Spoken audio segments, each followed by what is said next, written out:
தொல்காப்பியம் கேட்கும் அனைத்து தமிழ் உள்ளங்களுக்கும் என் வணக்கம்.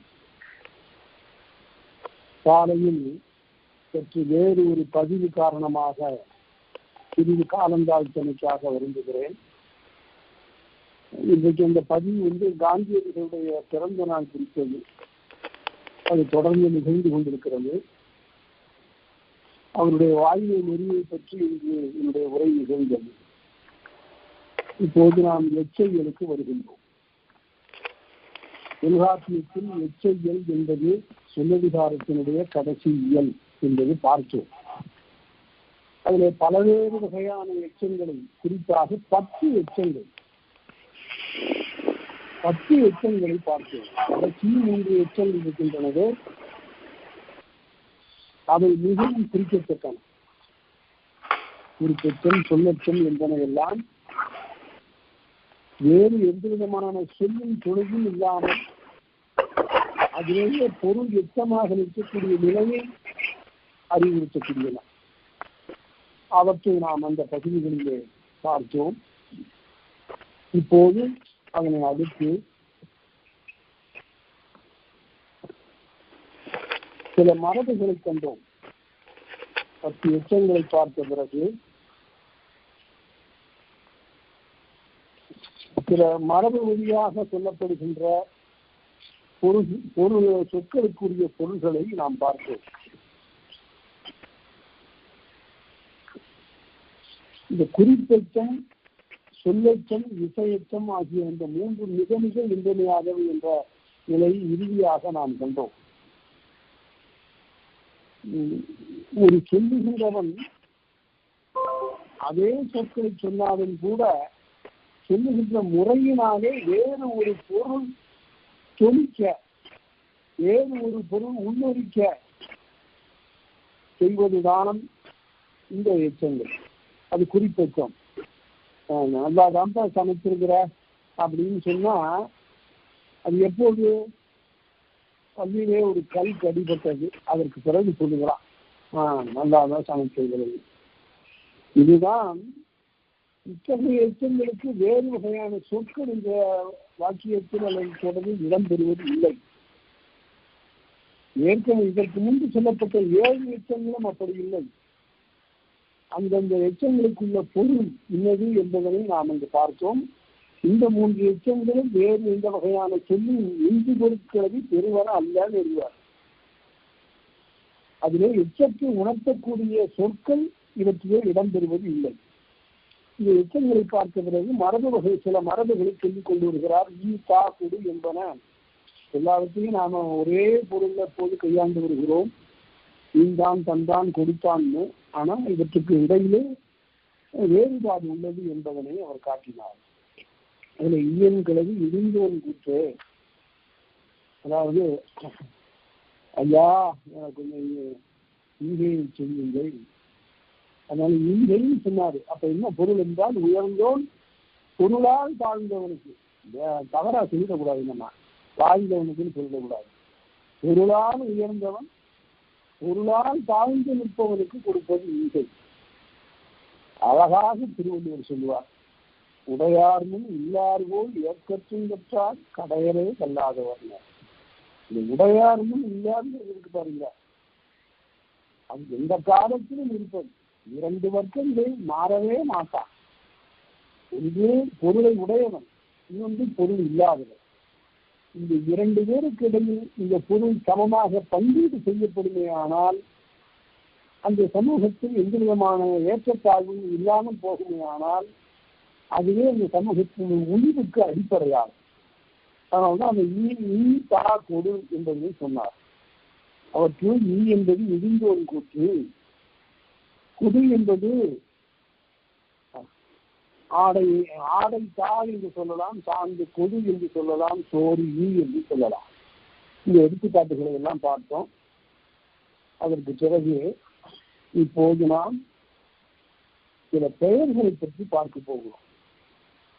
பெயர்நிலை கிளவியும் ஆகினவும் படிக்கிறார். ஒரு அளபடை எதற்காக என்றால் ஒரு எழுத்து நீட்டப் பெறுவதை காட்டுவதற்காகத்தான். ஏற்கனவே நெடிலா இருக்கு, அது மேலும் நீளுமையானால் அதற்கு பெயர் அளபடை. அதனால ஆகுனவும் படிக்குது. இது பல பேர் படிக்கிறதில்லை. தெய்வம் தொழாள் அப்படின்னு படிக்கிறாங்க. அப்படி படிக்கக்கூடாது. எப்படி படிக்கணும்? தெய்வம் தொழாள் அப்படின்னு படிக்கணும். அந்த ஆகாரத்தை நீக்குவதற்காகத்தான் அங்கு அகரம் இடப்பட்டிருக்கிறதே தவிர அவற்றின் இனக்குறி குறியேம்பாரு நன்னூலாசிரியர். அதனால பக்கத்துல இனக்குறி எழுதப்பட்டால் என்ன பொருள் என்றால் அதை நீக்கி உடிக்க வேண்டும் என்று பொருள். பெயர்நிலை கிளவியின் ஆகுனவும் அது இசையிலாம் பார்த்தீங்கன்னா இந்த அளபடி நீண்டு கொண்டே போகும். 12 மாத்திரை நீளலாம் என்பது இலக்கம். 3 இடங்கள் விதிவிலக்கு நாம் முன்பே பார்த்திருக்கிறோம். பெருவில பொருளை கூவியில் விற்று கொண்டு போகிறவன் அவன் நீட்டி சொல்லலாம். அதே போல இசையோடு பாடுகிறவன் அவன் சுரங்களை அல்லது இசை கோள்களை கோவைகளை அவன் நீட்டி பாடலாம். சுரங்கிறது வட சொல். ஆனா அது பாலையை உணர்த்துகிற போது தமிழ்ச்சொல். புறத்திடை சென்ற தலைமகன் அப்படின்னு சொன்னா அந்த இடத்துல தமிழ்ச்சொல். அது எப்படி தமிழ்ச்சொல்லாகும்? சுல் என்றால் வெப்பம். சுல் என்று வெளியில் எரித்தது. சுல் சுரி சுரம் என்று. அதனால அந்த இடத்துல அது தமிழ்ச்சொல். இந்த இசையில வருகிற போது சுரம்ங்கிறது அது வட சொல். அதுக்கு தமிழ்ச்சொல் கோல் அல்லது கோவை. சிலப்பதிகாரத்துல அந்த பகுதியில் அரங்கேற்ற காவியில் வருகிற போது இந்த சொற்களை கையாளுகிறார் இளங்கோடிகள். உரையாசிரியருக்கு விளக்கமாக எழுதுகிறார். ஒரு அருமையான கருவிகளும் நம்ம கையில கிடைச்சி போச்சு இந்த அரங்கேற்ற காவிங்கிறது. எந்த மொழியிலும் எந்த நாட்டிலும் இந்த இசையை இப்படியெல்லாம் அளந்து பேசிய ஒரு நிலையை காணவே முடியாது. இப்படி ஒரு சொல்லிசை மரபு நம்மிடம் இருந்தது என்பதற்கு அரங்கேற்றுக்காது மிகச்சிறந்த அடையாளம். பேராசிரியர் கேப்போமின் ஒரு கல்வி கடல். அவர் சொன்னார், எனக்கு இன்னும் முற்ற பொருள் விளங்காதவை 2.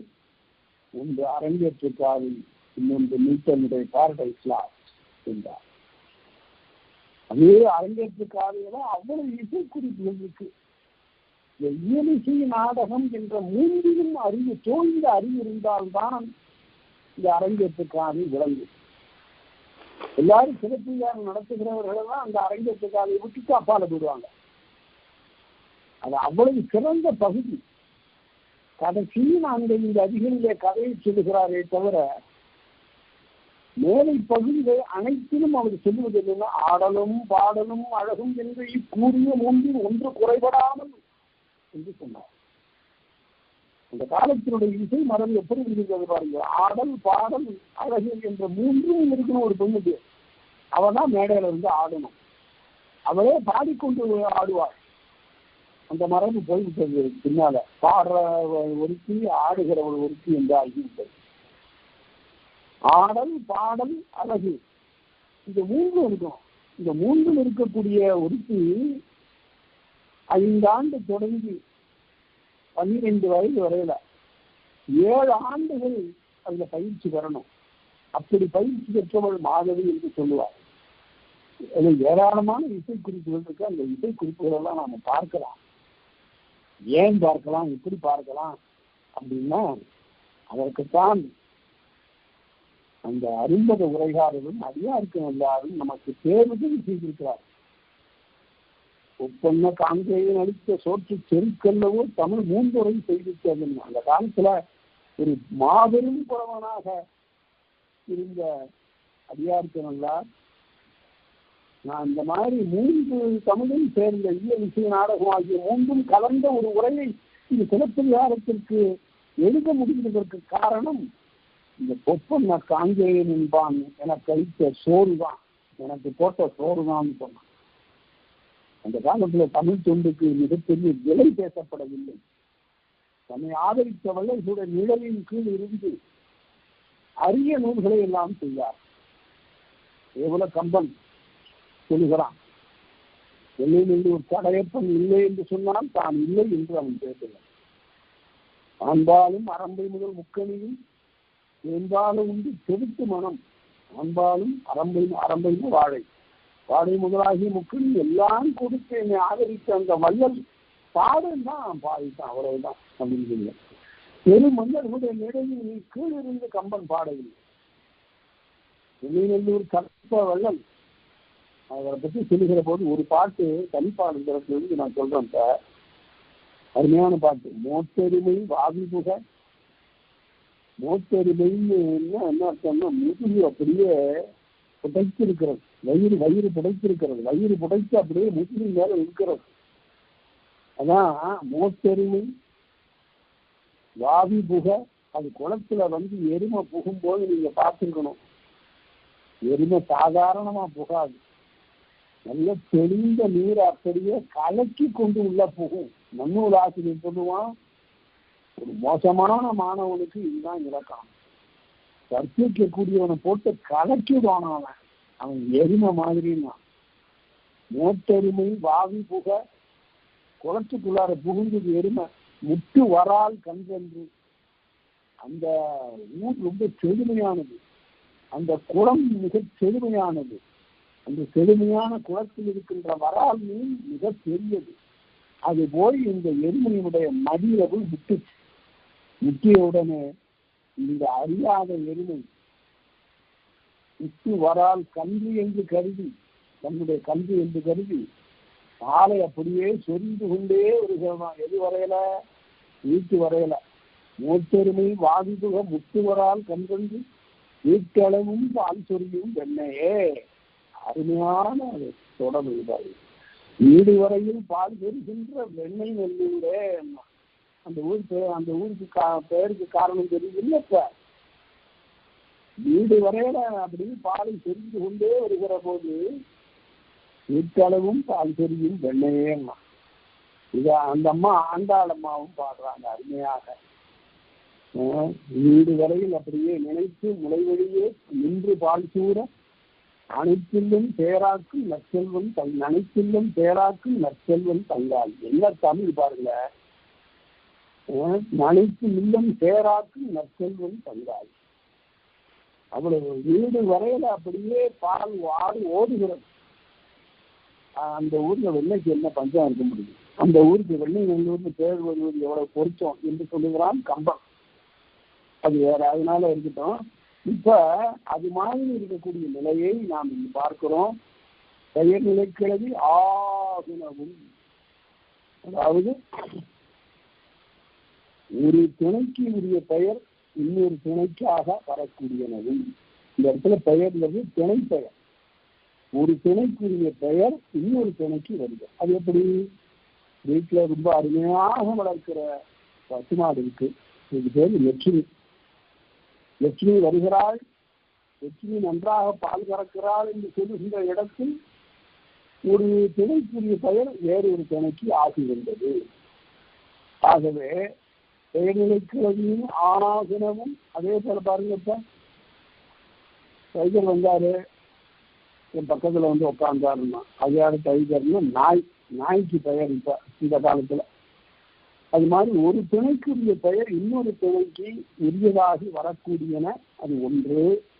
இரண்டாவது, திசைநிலை கிழவியும் ஆகுனவும். அதாவது ஒரு திசையில் வழங்குகிற பெயர் வாய்பாடு பிரிந்து வரும். எப்படி என்றால் அதுக்கு உரையாட்சியை காட்டுவதெல்லாம் பாருங்க, கொஞ்சம் வேறுபட்டு இருக்கு. இளம்பூர்ணர் சொன்னார் புலியான் பூசனார். அதாவது ஓம ஆசு பெயராக அவர்கள் அதை காணுகிறார். ஒரு திசையில வழங்குகிற பெயர்கள் வாய்பாடு பிரிந்து வழங்குவன. பெரிய புலியா அப்படின்னு சொன்னா இந்த இடத்துல புலி என்பது அகரிணை பெயர், அது உயர்மணிக்கு வருகிறது. வேறு ஒரு வாய்பாடு பிரிந்து வருகிறது, புலியான் என்று வருகிறது. இந்த ஆண்கிற ஈடு ஆண்பாடுக்குரியது. பூசையான், பூசைன்னா பூனை, புலியான் பூசையான் என்று வருவதையெல்லாம் பெயர் பிரிந்து வருவன. ஆண்பாடாக இருக்கின்றன, ஆனால் அதே சமயத்துல பெயர் பிரிந்து வருகின்றன. புலி என்ற பெயர் புலியான் என்றாயிற்று. இவ்வாறு வருவனும் திசைநிலை கிளவி. இது இளம்புறம் சொல்லக்கூடிய உரை. நச்சினார்த்தினியர் அதை அப்படி சொல்லல. தென்னன் அதாவது திசை நிலக்கிழவி, தெற்கு நாட்டான், தென்னவன், வடமன், குடக்கோமான் என்று திசை குறித்து வரக்கூடிய சொற்கள் எல்லாம் என்று நச்சினார்த்தினியர் இதற்கு பொருள் சொல்லுகிறார். அடுத்தது தொன்மொழி மொழிகளிலும் ஆகினவும்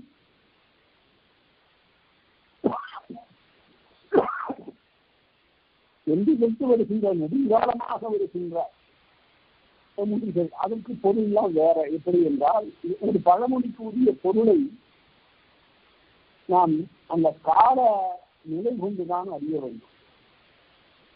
எக்காலத்திலே சொல்லப்பட்ட ஒன்று இப்போதும் வழக்கிலே இருந்து வருகிறது.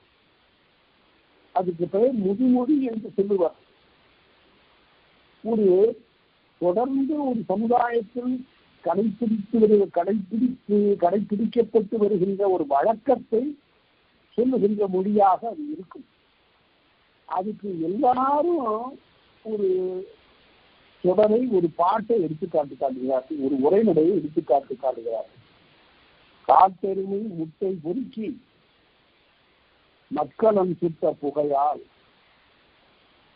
அதாவது ஊர்ல குளம் இருக்கு, அந்த ஊர்ல யாரு இருக்கிறது, அதாவது யாருன்னா ஆறு, பண்டை தமிழ்ல யாரு, ஆறு இருக்கிறது. அந்த ஆற்றிலே வெள்ளம் கரை புரண்டு ஓடுகின்ற போது ஒரு எருமை இறந்து போய் அதுல கிடக்கிறது, கரை ஒதுங்குகிறது. அதை கொண்டு போய் அடக்கம் செய்ய வேண்டிய பொறுப்பு யாருக்குன்னு ஊருக்குள்ள ஒரு விவாதம் ஏற்பட்டது. இதை அவர் தான் செய்யணும், இவர் தான் செய்யணும், இவர் தான் யாருக்கு கரையில் இருக்கிறாரு, அதனால இவர் தான் செய்யணும்னு அர்த்தம். அதெல்லாம் ஆற்றம் கரையில இருந்து அதற்காக அவர் செய்வதாவது ஊர் மணியக்காரர்கள் தான் செய்யணும்னு அர்த்தம். கடைசியில எல்லாம் பார்த்தாங்க, இல்ல பண்டு முதலே ஒரு வழக்கம் இருக்கிறது. இந்த மாதிரி ஆற்றுல எருமை செத்து போனா அது ஊர்ல மத்தாண்டம் செய்யக்கூடிய குயவன் தான் அதனை அப்புறப்படுத்த வேண்டிய கடமைக்குரியவன். அதற்கு இதற்கு என்ன தொடர்பு? அதைத்தான் இங்க செந்நெறி மொழியையும் ஆகினவும். காட்டில் இருக்கிற மாடுகள் எல்லாம் கடித்த அந்த எருமுட்டையை கொண்டு வந்து ஊர்க்குயவன் என்ன செய்தான்? மக்களம் சுட்டான். காலவாயில சுடுவதற்கு அந்த எருமுட்டைகளை அவன் பயன்படுத்தினான். அதனால என்ன ஆச்சுன்னு கேட்டா, மேல புகை படரவே மேற்கிலே மேகம் தோன்றியதுனால மின்னி இடித்து மழை பொழிந்தது. அதனால ஆற்றில வெள்ளம் பெருகியது. அதனால ஊர் குயவன் தான் இந்த ஆற்றிலே வெள்ளம் பெருகி வருவதற்கும் இந்த எருமை சாவதற்கும் காரணமானவன். அதனால அவன் தான் இந்த பொறுப்பு என்று ஒரு கதை சொல்லப்படுகிறது. ஒரு பழைய வழக்கத்தை ஒட்டியே ஒரு செய்தி சொல்லப்படுகிறது. இதைத்தான் தொன்மொழி மொழியையும் பண்டை காலம் விட்டு மொழியிடத்தே ஒரு பேச்சு வழக்கில் இப்படி ஒரு செய்தி உலகி வருகிறது. அதுவும் மூன்றாவது. அடுத்தது மெய்நிலை மயக்கும் இந்த தொன்மொழி மொழியின் ஆகணுங்கிறது நம்முடைய காலத்துல தென்னை மரத்துல கேள்விப்பட்ட பனை மரத்துல ஒடியே இருக்குமா. இதுவும் பண்டை காலத்திலிருந்து வருவது. ஒருவனுக்கு ஒரு துன்பம் விளைந்தது, ஆனால் அதற்காக இன்னொருத்தான் அழுகிறான். ஏண்டா நீ அழுகிறன்னா, அவன் பட்ட துன்பத்துக்காக அழுகிறான். தென்னை மரத்தில் கேள்விப்பட்ட பனை மரத்துல ஒடியே இருக்குமா. அதாவது தொடர்பு இயல்பில்லாமல் நிகழக்கூடிய நிகழ்ச்சிகளை இவ்வாறு சொல்லுவது வழக்கம். அடுத்தது மெய்நிலை மயக்கும் ஆகினவும் என்பதற்கு அருமையான ஒரு எடுத்துக்காட்ட சொல்றார். 2 உரையாசிரியர்களும் காட்டக்கூடிய ஒரு எடுத்துக்காட்டு. மெய்நிலை மயக்கின் மயக்குதல், மயங்குதல் என்றால் கலத்தல் என்று. மெய்நிலை மயக்கின் ஆகனவும் என்றால் பொருள் மயக்கமும் காட்டுகின்ற பிசி செய்யுக்கள் என்று உரையினார். இது பேரு பிசி. பின்னால் இந்த பிசி என்றால் என்ன என்று பார்க்க போகிறோம். விடுகதை போன்ற ஒரு செய்தி. அதுல திணை முதலாயின பிரிந்து வரும். எப்படி திணை எப்படி பிரிந்து வரும்? அருமையான ஒரு பாட்டு. எழுதுவரி கோலத்தார், இந்த ஓலைச்சுவடிகளை பற்றிய ஒரு பாட்டு. யார் இவரு? இவர் தான் ஓலைச்சுவடிங்கிறவர். இவரை பாருங்க, 7 வரி கோலத்தார், உடம்புல வரி வரியா இருக்கு பாருங்க. அவருக்கு இந்த ஓலைச்சுவடி என்பாருக்கு உடம்புல வரி வரியா இருக்கு. 7 வரி கோலத்தார் ஈவாருக்கு உரியார், அது பாடம் சொல்லுகிறவர்களுக்கு உரியது. அந்த காலத்துல ஒரு வழக்கம் இருந்தது என்னவென்றால், அந்த மாதிரி வழக்கம் எல்லாம் இப்போது போய்விட்டது. ஒரு ஆசிரியர் பாடம் கேட்க வேண்டும் என்றால், ஒரு ஆசிரியரிடம் சென்று ஒரு மாணவன் பாடம் கேட்க வேண்டும் என்றால், ஐயா நான் கல்வி அலங்காரம் பாடம் கேட்க வேண்டும் என்று அவன் சொன்னான். ஆனால் உடனே கல்வி அலங்காரம் ஏற்ற எடுத்து கையில் கொடுப்பார். உடனே அவன் முதல் கடமையாக என்ன செய்ய வேண்டும் என்றால், இதன் படி எடுக்கணும். யார் கற்க வேண்டும் என்று போனாலும் அவர் கற்க விரும்புகிற நூலை முதலில் ஓலையில் படி எடுக்க வேண்டும். அப்படி ஒரு மரபு இருந்ததனால்தான் தொடர்ந்து பன்னெடுங்காலமாக நம்முடைய தமிழ் இலக்கியங்கள், இலக்கண நூல்கள் எல்லாம் எழுதப்பட்ட சுவடிகள், பார்த்து பார்த்து பார்த்து எழுதப்பட்ட சுவடிகள் தொடர்ந்து இருந்து கொண்டிருக்கின்றன. இல்லாவிட்டா 2ஆம் நூற்றாண்டில் எழுதப்பட்ட சுவடி 18ஆம் நூற்றாண்டு 19ஆம் நூற்றாண்டில் இருந்திருக்கவே முடியாது. அந்த பாடம் கேட்பவர்கள் எழுதி கொண்டதனால்தான் அவ்வாறு ஒரு மரபு வந்தது. இது அருமையான ஒரு நிகழ்ச்சி நான் சொல்லுகிறேன். இந்த நிகழ்ச்சியை நீங்க கேட்டு பாருங்க. என்னை பற்றி நான் சாகித்ய அகாடமிக்கு மொழிபெயர்ப்பு சுவடிகளை நான் எழுதி கொடுத்திருக்கிறேன். முன்னரே கூட நான் இந்த நிகழ்ச்சியை குறிப்பாக காட்டியிருக்கிறேன். அனைவரும் தெரிந்து கொள்ள வேண்டிய ஒரு செய்தி என்பதற்காக சொல்லுகிறேன். வேறு இடத்தில் இந்த செய்தியை பெறுவதற்குரிய வாய்ப்பு இல்லை. சிவஞான முனிவர் என்பவரை பற்றி நான் அடிக்கடி சொல்லிக் கொண்டு வருகிறேன். சிவஞான முனிவர் திருவாவடுதுறை மடத்தில் இருந்த ஒரு துறவி. ஆதீனம் இல்லை, ஆதீன தலைவராக அவர் இல்லை, ஆதீனத்தில் ஒரு புலவராக இருந்தார். அதிகார பெரும்பதவிகளையோ பெரும் செல்வத்தையோ விரும்பாத மாபெரும் துறவி என்று சிவஞான முனிவர். அந்த சிவஞான முனிவர் செய்யுள் இயற்றுவார், உரை எழுதுவார், இலக்கணம் கற்பிப்பார், திறனாய்வு செய்வார். பலதரப்பட்ட ஆட்களுடைய மாமுனிவன் என்று அவரை சொல்லுவது வழக்கம். அது மட்டுமல்ல, தமிழையும் கற்றவர், வடமொழியும் கற்றவர். இரண்டிலும் மிகப்பெரிய புலமையை பெற்ற அவர் நன்னூலுக்கு விருத்தி எழுதியிருக்கிறார். சங்கர நமச்சிவாயர் எழுதிய விருத்தி உரையில் மேலும் புதுக்கி பல குறிப்புகளை எல்லாம் சேர்த்து எழுதியிருக்கிறார். அந்த சிவஞான முனிவர் மிகப்பெரிய ஒரு சைவ சித்தாந்தி.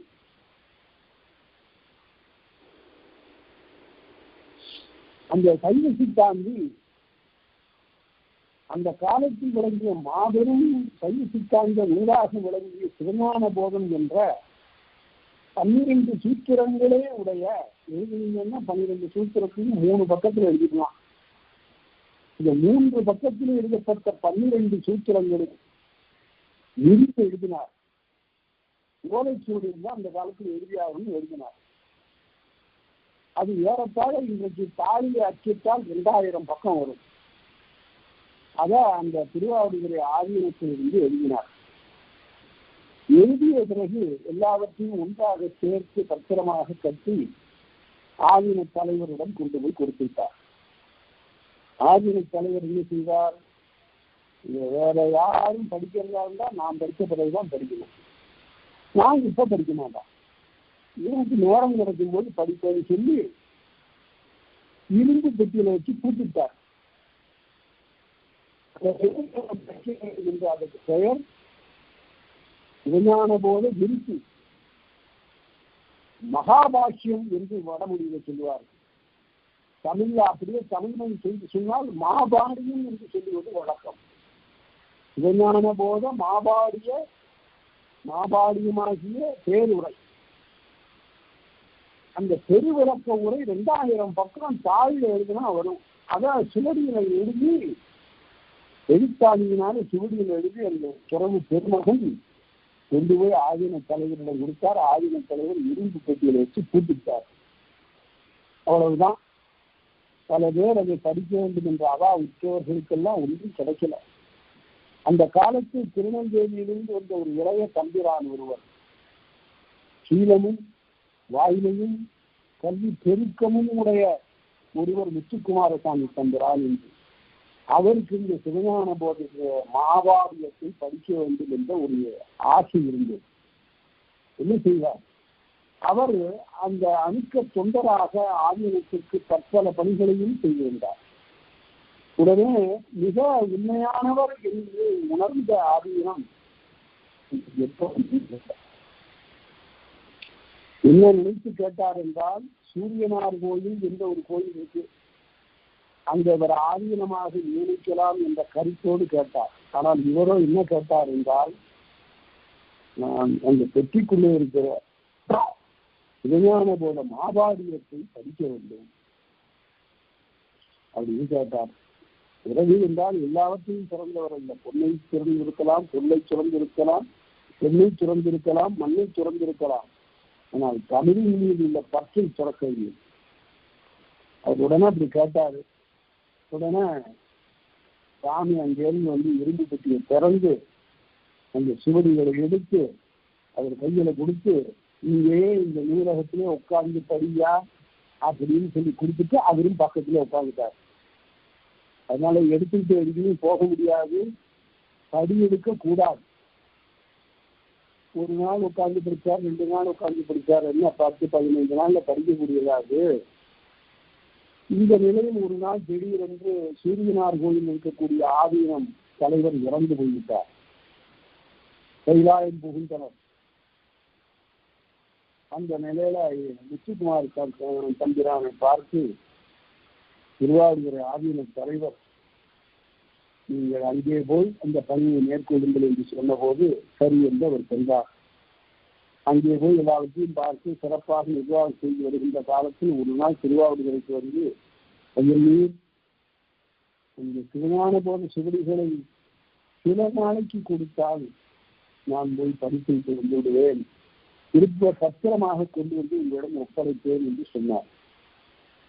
பெரியவிட ஆசைப்பட்டு கேட்கிறார் என்று சொல்லிவிட்டு ஒரு கணக்கு போட்டார் ஆதீனம். இதை ஒரு ஆளு உண்மையிலே இரவு பகலா படிப்பதா இருந்தா 10 நாள் ஆகும். 10 நாள்ல படிச்சிடலாம். இந்த கெட்டிக்கார ஆளா இருந்தா 10 நாள்ல படிக்கலாம். அதனால சுவடி கட்டை எடுத்து கொடுத்து இதை 10 நாள்ல படிச்சுட்டு கொண்டு வந்து கொடுத்துருந்தீங்க. இதை படி எடுக்கக்கூடாது, வேற யாருக்கும் கொடுக்கக்கூடாது என்று சொல்லி கொடுத்தார். முத்துக்குமார் தம்பிரான் அந்த சுவடி கட்டுகளை எடுத்து கொண்டு போய் செய்த முதல் செயல் என்னவென்றால், 6 தம்பிரான்களை கூப்பிட்டார். தனக்கு உண்மையாக ஒழுகக்கூடிய 6 தம்பிரான்களை கூப்பிட்டு அவற்றை எல்லாம் பிரித்து கொடுத்தார். யாருக்கும் தெரியாமல் படி எடுங்கள் சொன்னார். எல்லாரும் படி எடுத்துக் கொண்டிருக்கின்ற போது, பாதி அளவு எடுத்துக் கொண்டிருக்கிற போது இந்த செய்தியை திருவாரூர் ஆதீனத்திடம் போய் ஒருத்தர் சொல்லிட்டார். இந்த மாதிரி அந்த வேலை நடக்கிறது நீங்க சொன்னதுக்கு மாறான உடனே ஆதீனம் வெகுண்டு அதிகாரி ஒருவரை அனுப்பி அத்தனை சுவடிகளையும் வாங்கி கொண்டு வா, படி எடுத்திருக்கும் அந்த படிகளையும் கொண்டு வா, ஒரு துணை கூட அங்கே இருக்கக்கூடாது என்று சொல்லி கட்டளையிட்டார். அதே போல எல்லாத்தையும் கொண்டு வந்தாகிவிட்டது. முத்துக்குமார் தம்பிரான் மிகவும் துன்பமாக அவலம் கொண்ட நிலையில் அமர்ந்து தனியே வாக்கத்தோடு நடந்ததெல்லாம் சிந்தித்த வண்ணம் இருந்தார். என்ன செய்வது? உலகம் முழுவதெல்லாம் உலகமெல்லாம் படிக்க வேண்டிய ஓரேடு இரும்பு பெட்டியில் போய் மறுபடியும் உரங்களாயிற்று. என்ன செய்வேன் என்று அலம் வந்தார். அப்போது இந்த 6 பேர் தடி எடுக்க கொடுத்தார் பாருங்க. அதுல ஒருத்தர் அங்கிருந்து வந்து ரொம்ப அணுக்கமாக வந்து நின்று, சாமி இன்னும் கவலைப்படாதீங்க, எல்லாரும் உட்கார்ந்து எழுதும் போது நானும் எழுதினேன், நானும் ஒரு பகுதியை படி எடுத்தேன். பிறகு எல்லாரும் ஏட்ட கட்டி என்னிடம் கொடுத்துட்டு போன பிறகு இரவு நேரத்துல கண் விடுத்து எல்லாவற்றையும் ஒரு படி நான் எடுத்து வைத்திருக்கிறேன். அப்படி எடுத்து வைத்த படிதான் நமக்கு சிவஞான போத மாபாடிய பேருரையாக கிடைத்தது. அந்த இரும்பு பெட்டியில வச்சு பூட்டின படி என்னாச்சோ தெரியல. ஆனால் வெளியே இவ்வாறு மறுபடியும் ரகசியமாக எடுக்கப்பட்ட படிதான் இன்றைக்கு நமக்கு அந்த பேருரையை தந்தது. அந்த பேருரையை நான் தமிழ் பல்கலைக்கழகத்தில் இருந்த காலத்தில் அது பதிப்பிக்கக்கூடிய முயற்சி ஈடுபட்டு பெருமுயற்சியில் ஈடுபட்டு ஒரு கட்டுப்பாடுற்ற நிலையிலும் கூட முனைந்து அதனை அச்சிட்டோம். அதற்கு அது ஒரு வெளியீடு வந்தது, அப்புறம் வெளியீடு வரல. 1000 ரூபாய் இதனுடைய விலை. தாராளமாக கொடுத்து வாங்கலாம். ஏனென்றால் இதுல சித்தாந்தம் மட்டும் இல்லை, இலக்கணம் இருக்கிறது, இலக்கியம் இருக்கிறது, சமயம் இருக்கிறது, எல்லாம் இருக்கின்றன. இதெல்லாம் பெரிய கருவூலங்கள். இதெல்லாம் பார்ப்பதற்கு நம்முடைய கண்பெற்ற பேரு இருக்கிறது மிகப்பெரிய. அதனால அதை மறு அச்சுக்கு அதெல்லாம் அந்த மாதிரி நூல்கள்லாம் வர வேண்டும். அது போட்ட வேகத்துல பெரிய சைவ அன்பர்களெல்லாம் அதை வாங்கி கொண்டார். அதனால அப்படிப்பட்ட ஒரு நூலை மறைந்து போயிருக்கும். அவ்வாறு ஏற்றில சுவடிகளில் எழுதப்பட்டது. படி எடுக்காமல் போயிருந்தால் ஒரு விலை மதிப்பற்ற ஒரு பெருநூல் நம்முடைய கண்ணுக்கு கிடைக்காமல் போயிருக்கும். அந்த சுவடியை பற்றியதுதான் இந்த பாட்டு. எழுதுவரி கோலத்தார் ஈவார்க்கு உரியார். இந்த ஈவார்க்கு உரியார்ங்கிறதுக்காக தான் நான் விளக்கம் சொன்னேன். மகாத்மா மீனாட்சி சுந்தரம் பிள்ளை தண்டி அலங்காரத்தை பாடம் கேட்க வேண்டும் என்று கேட்கிற போது இந்த நூலே இல்லை. யாரிடம் பாடம் கேட்பது அப்படின்னா அப்ப எல்லாரும் சொன்னாங்க, அந்த தெருவில் ராத்திச்ச ஒரு ஆள் போராடு பாருங்க, அந்த ஆள் தண்டி அலங்காரம் நல்லா பாடம் கேட்டுவாருன உடனே அதுகிட்ட ஒரு சுவடி இருக்க வேண்டும் அப்போது என்று கருதி மகாத்வான் அவர்கள் அந்த ராசிக்காரனை இரவிலே இவரும் தொடர்ந்தார். இந்த ஆள் போராட்டத்துக்கெல்லாம் போனார். என்ன வேணுங்க உனக்குன்னார். தங்களிடம் இருக்கக்கூடிய தம்பி அலங்கார சுவடி வந்து அதா அவ்வளவு எளிதா குடிச்சிட முடியாதியா, அது நான் வைத்திருக்கிற உடனே என்று சொன்னார். இந்த கஞ்சா பிடிக்கும். அதனால மகாத்வான் அவர்கள் கஞ்சா வாங்கி கொண்டு போய் கொடுத்து அந்த தம்பி அலங்கார ஏற்றை பெற்றது படியெடுத்து அப்படி படித்தார். ஒரு நூலை படிப்பதற்கு எவ்வளவு துன்பம் கூட நாம் வாங்கி படிப்பதில்லை. புத்தகம் வாங்குகிற பழக்கமே இன்றைக்கு தமிழ்நாட்டில் இல்லையே என்ற வருந்துகின்ற சான்றோர்கள் பலர் இருக்கிறார். ஒரு காலத்தில் கிடைப்பதற்கரிய நூல்கள் எல்லாம் இப்போது அச்சேறி வருகின்றன. ஆனால் வாங்குவார் இல்லையினாலே அச்சிட்டவர்கள் எல்லாம் மனம் நொந்து போகின்றன. சரி, அந்த ஈவார்க்கு உரியார் பெருவியினை கண்ணணைந்த தோட்டார். அதாவது ஏடுகளை எடுத்து வைத்து தொடக்கூடிய அளவிற்கு அவை மிக உயர்ந்தவை. கண்ணணைந்த தோட்டார், கண்களாலே மிக நெருங்கி பார்க்கக்கூடிய தோட்டார்னு தொகுதி உடையவர். ஏடுகள் எல்லாம் பல தொகுதிகளாக இருக்கும். 500 ஏடு 200 ஏடு என்றெல்லாம் தொகுக்கப்பட்டிருக்கும். நடுவில் துளை இடப்பட்டு ஒரு கையில் சார்க்கப்பட்டு அது ஒன்றாக கட்டப்பட்டிருக்கும். தன்னணைந்த தோட்டார், தோட்டார் என்றால் தொகுதியாக இருப்பவர். யாரே ஓலைச்சோடு என்பவர். முழுவகலா நானில் தெரிந்தார் அகன்று போகா தனித்தனியாக பிரிந்து போகாதபடியாக ஒரு கட்டப்பட்டிருக்கும். ஒரு நாணினால் கட்டப்பட்டிருக்கும். நானில் தெரிந்தார் நாடோடும் பேரார் கணிந்தார் தெரிவு. அதனால நாள்தோறும் பார்ப்பவர்களுக்கு அமைந்திருக்கிறார் என்று சொல்லி அதனுடைய நாள்தோறும் பேணருக்கு அமைந்தார் தெரிவு. நாள்தோறும் அதை பார்க்கணும், பாதுகாக்கணும். அதற்கு எண்ணெய் இட்டு தடவி அந்த ஏடு முடியாதவாறு பாதுகாக்கணும். பல இடங்களில் ஐயர் அவர்களுக்கு முடிந்த ஏடுகள் தான் கிடைத்தன. பல பகுதிகள் முழுமையாக கிடைக்கவில்லை. புறநூற்று 2 முழுப்பாடல்கள் கிடைக்கவில்லை. அவ்வாறு பல நூல்களிலும் பல பல பாடல்கள் அங்கே சிதறி போயின. ஏடு பொடித்து போயிருக்கும். அதனால நாள்தோறும் இந்த ஏட்டை பாதுகாக்கணும். இதைத்தான் இந்த எடுத்துக்காட்டு அருமையான எந்த எழுத வேண்டும் என்று நினைப்பவர்கள் எழுதலாம். இவ்வாறுக்கு மிக எளிமையானது இயற்சியின் வெள்ளலையும் நெருச்சியின் வெள்ளலையும். அதை பற்றி பின்னால பார்ப்போம். நம்ம அந்த பகுதிக்கு போகிறோம். செய்யுளில் வருகின்ற காலத்து எல்லா வகையான செய்திகளுக்கும் இலக்கணத்தை நாம் அங்கே காண்போம். சரி, அடுத்தது மந்திர பொருட்களும் ஆகுனவும் சாதாரண சொற்கள் போல இருக்கும். ஆனால் ஆழ்ந்து ஊன்றி காணுகின்ற போது ஒரு மந்திர பொருளை அது தரும். அதற்கு எடுத்துக்காட்டு நீங்க காட்டுகிறதுலாம் அவ்வளவு பொருத்தமா இல்லை. அது பெரிய சுவாகாங்கிறதெல்லாம் காட்டுறாரு. அதெல்லாம் இல்லை, அதெல்லாம் மந்திரமாக, அவையெல்லாம் மந்திரமாக. அமுதம்மாள்னு ஒரு அம்மா இருக்கிறாங்க. வியாசருடைய மகாபாரதம் என்பதை பற்றியும் 4 வேதங்களுடைய தொகுப்பிலே அதர்வண வேதம் பெறுகின்ற இடத்தை பற்றியும் மிக அருமையான ஒரு நூலை இருக்கிறார்கள். அந்த நூலை சொல்லியிருக்கிறார்கள், சாங்கியமாக இருப்பவையெல்லாம் மந்திரமாக. அதாவது இறந்தவர்களுக்கு கொடுக்கக்கூடிய ஈமக்கடனும் திருமணத்திலே சொல்லப்படுகின்ற மந்திரங்களும் ஆகியவைகளெல்லாம் மந்திரம் பெரிய மந்திரங்களாகும். இவையெல்லாம் அன்றாட சடங்குகளிலே சொல்லப்படக்கூடியவற்றை பெரிய பொருளை பார்க்க முடியாது. இறை வழிபாட்டிலே பயன்படுத்தக்கூடிய மந்திரங்களை பாருங்கள்.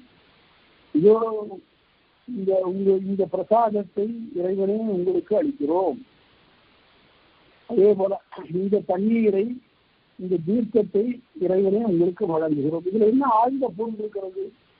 இதுல போய் ஆழ்ந்த பொருளை பார்க்க முடியாது. ஆழ்ந்த பொருள் உள்ளது மந்திரம் என்பது அதுதான் தொல்காப்பியருடைய கருத்து. அது மிகப்பெரிய சான்றோர்கள் அருளிய ஆழ்ந்த வாழ்வியல் உண்மை பொருளை சொல்லக்கூடியன. அப்படிப்பட்ட நிலையை தெரியாது அடங்கிய சான்றோர்கள் சொன்னவை மந்திரங்கள் எனப்படும். இப்ப எடுத்து பார்ப்போம். நல்ல அருமையான ஒரு எடுத்துக்காட்டா நான் உங்களுக்கு தருகிறேன். திருமந்திரத்தில் ஒரு பகுதி, பார்ப்பான் அகத்தில் பார்ப்பது 5 உண்டு. ஒரு பார்ப்பனுடைய வீட்டிலே 5 பசுக்கள் இருக்கின்றன. பார்ப்பான் அகத்தில் பார்ப்பது 5 உண்டு. மேய்ப்பாறையின்றி எரித்து திரிவன. மேய்க்கிற ஆயம் இல்லை, எல்லாம் எரியோடு இருக்கின்றன. எந்த பாயிலான்? பார்ப்பான் அகத்தில் பார்ப்பது 5 உண்டு. மேய்ப்பாறையின்றி எரித்து திரிவன.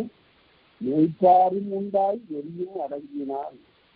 மேய்க்கிறவனும் இருந்து அவற்றினுடைய வெறியும் அடக்கப்பட்டால் பார்ப்பான் பசு 5ம் காலாய் செறியினேன்.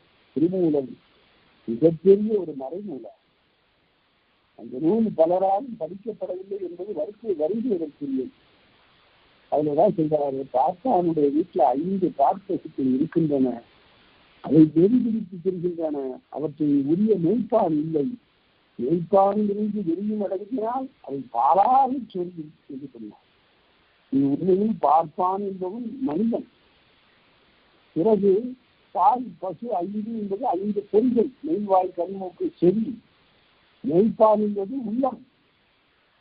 அவன் தன்னுடைய உள்ளத்தினாலே இந்த மெய்வாய் கண்மூக்கு செவி என்ற 5ஐயும் கட்டுப்படுத்தி ஆளுவானையானால் அவை 5 அவனுக்கு மிகப்பெரிய ஞானத்தை தரும். பாலை சொரியும் பசுக்களை போல என்று சொல்லுகிறார். இதுதான் மந்திரம். அதனால்தான் இது பேர் திருமந்திரம்னு பேர். அதனால ஆழ்ந்த கருத்தை சொல்ல வேண்டும். இந்த மந்திரத்தை செய்யுங்க, இந்த மந்திரத்துக்கு என்ன பொருள் கேளுங்க. அந்த மந்திரம் மிக ஆழ்ந்த ஒரு வாழ்வியல் உண்மையை சொல்ல வேண்டும். பத்திரம் சமர்ப்பயாமி என்பது மந்திரம் ஆகாது. இந்த இலையை நீ முன்னே வைக்கிறேன், இலையை நான் சமர்ப்பணம் செய்கிறேன் என்பது ஒரு மந்திரம் ஆகாது. அது ஒரு தொடர். அது காணிக்கை அறிவுறுத்தக்கூடிய ஒரு தொடர். அவ்வளவு வடமொழியில மந்திரங்கள் இருக்கின்றன, சமஸ்கிருதத்தில் மந்திரங்கள் இருக்கின்றன. இதையெல்லாம் மந்திரமாகும். நாம் இவற்றையெல்லாம் போய் ஒரு தெய்வத்தின் திரும்பி நின்று இவற்றை சொல்லுவதனாலே என்ன பயன் என்று கேட்கிறார்கள் சான்றோர்.